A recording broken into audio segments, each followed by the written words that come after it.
We live in interesting times. Let's now check out the other stories making headlines around the world.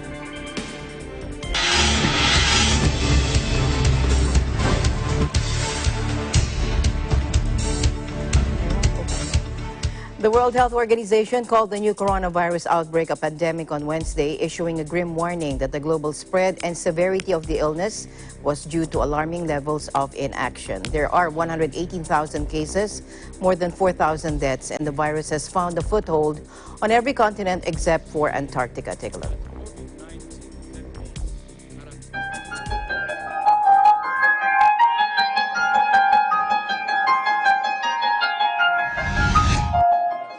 WHO has been assessing this outbreak around the clock, and we're deeply concerned both by the alarming levels of spread and severity and by the alarming levels of inaction.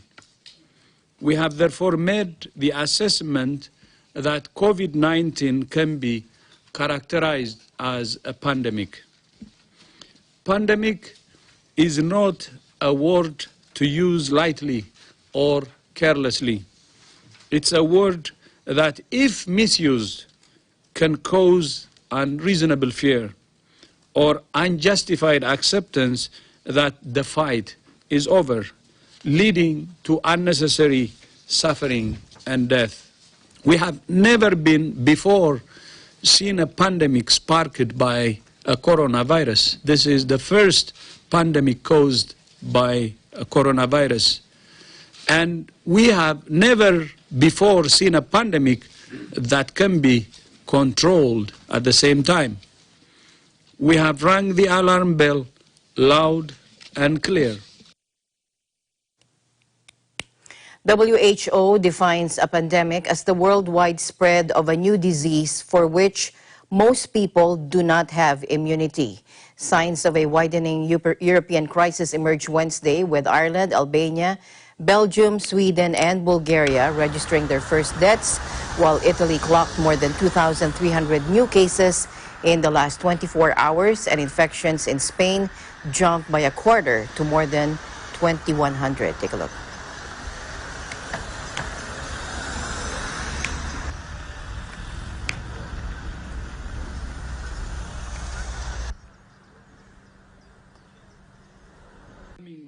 First, prepare and be ready. Second, detect, protect, and treat. Third, reduce transmission. And fourth, innovate and learn. I remind all countries that we're calling on you to activate and scale up your emergency response mechanisms. Communicate with your people about the risks and how they can protect themselves. This is everybody's business. Find, isolate, test, and treat every case and trace every contact. Ready your hospitals. Protect and train your health workers. And let's all look out for each other.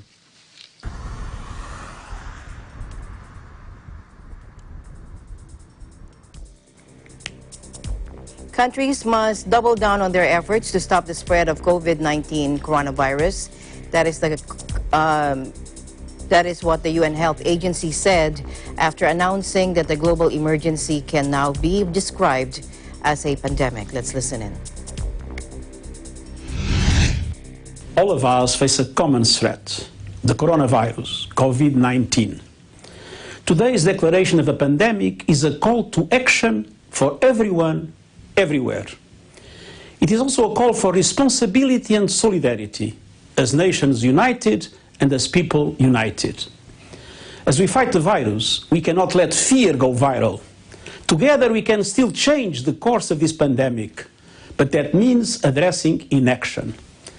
The best science tells us if countries detect, test, treat, isolate, trace and mobilize their people in the response, we can go a long way to mitigating transmission. I call on every government to step up and scale up their efforts now. And since this is a crisis that affects everyone, we must all play our part. As we mourn all those who have lost their lives and the many families who are suffering, we must show solidarity with the most vulnerable, the elderly, the sick, those without reliable health care, and those on the edge of poverty. Let's move forward with resolve and without stigma. You can count on the UN to do our part. Let us overcome this common threat together.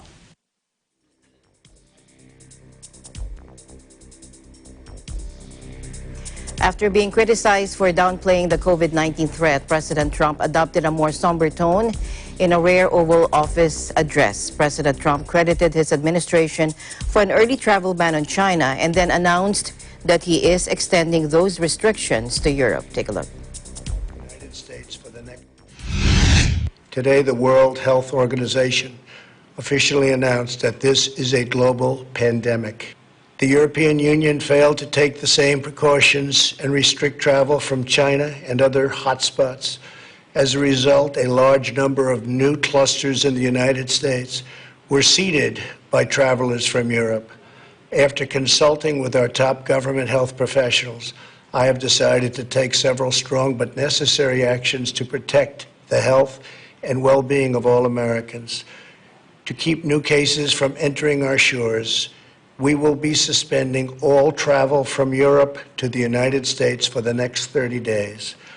The new rules will go into effect Friday at midnight. These restrictions will be adjusted subject to conditions on the ground. There will be exemptions for Americans who have undergone appropriate screenings, and these prohibitions will not only apply to the tremendous amount of trade and cargo, but various other things as we get approval. Anything coming from Europe to the United States is what we are discussing. These restrictions will also not apply to the United Kingdom.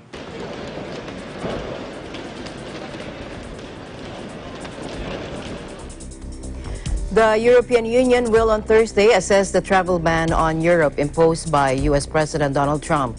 That is according to European Council President Michel, adding that the economic disruption must be avoided. Meanwhile, the European Union on Thursday also condemned U.S. President Trump's decision to ban travelers from most of Europe visiting the U.S. European Commission President Ursula von der Leyen and European Council President Charles Michel, in a joint statement, said, and I quote, "The coronavirus is a global crisis, not limited to any continent, and it requires cooperation rather than unilateral action." The European Union disapproves of the fact that the U.S. decision to impose a travel ban was taken unilaterally and without consultation. The European Union is taking strong action to limit the spread of the virus.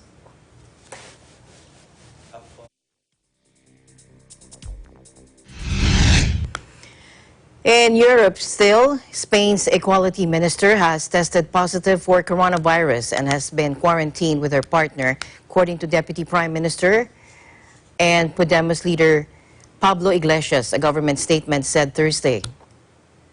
The minister is Irene Montero.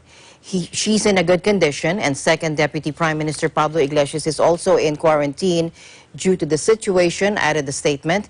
The statement came as Spain struggles to handle a quadrupling of cases in 3 days, taking the number of infections above 2,048 dead, with Madrid, the worst hit area, accounting for more than half of the cases.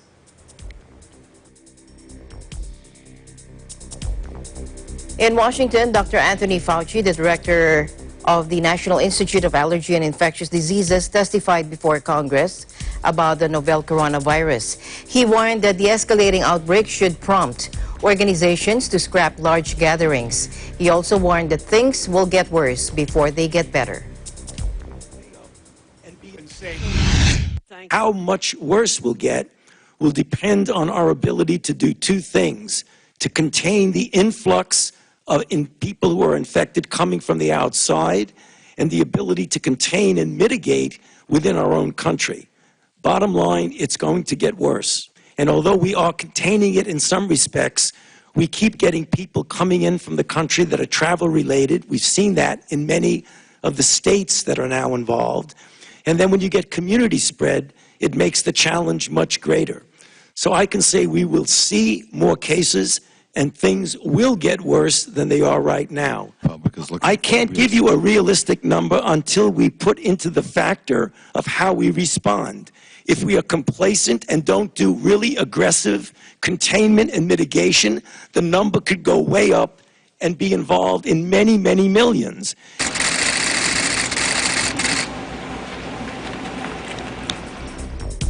And the NBA suspended the season Wednesday after a Utah Jazz player tested positive for the new coronavirus, prompting a game to be abandoned just before tip-off. The test result was reported as Utah's game against the Thunder in Oklahoma City was about to begin.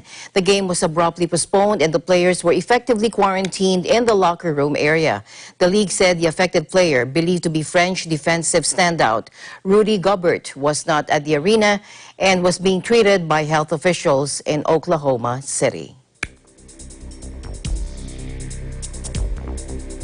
And as the coronavirus spread, San Francisco's mayor announced a ban on all large gatherings, including the Golden State Warrior games, whom she says didn't follow the recommendation previously set out by the city.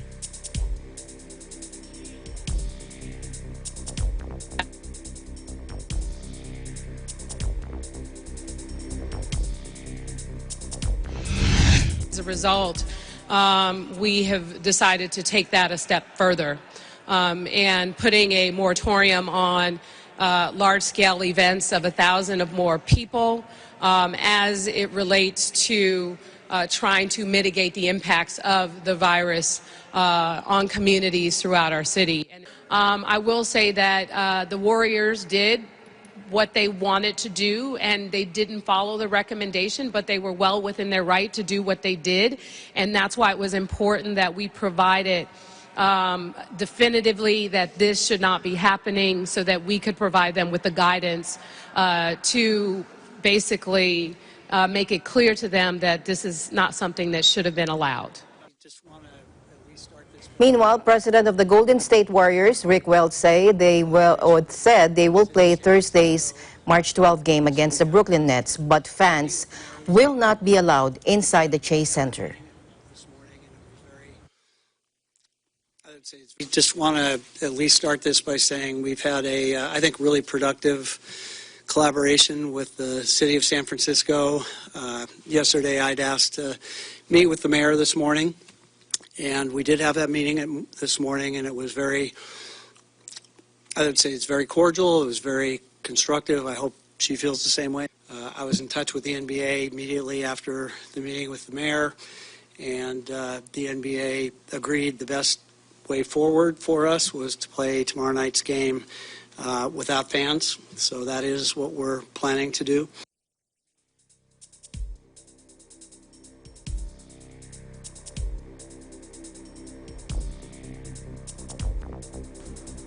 Meanwhile, Tom Hanks has announced that he and his wife Rita Wilson have both tested positive for coronavirus. Hanks, 63, said he and Wilson came down with a fever while in Australia, where he is reportedly filming a new movie about the life of Elvis Presley. Take a look.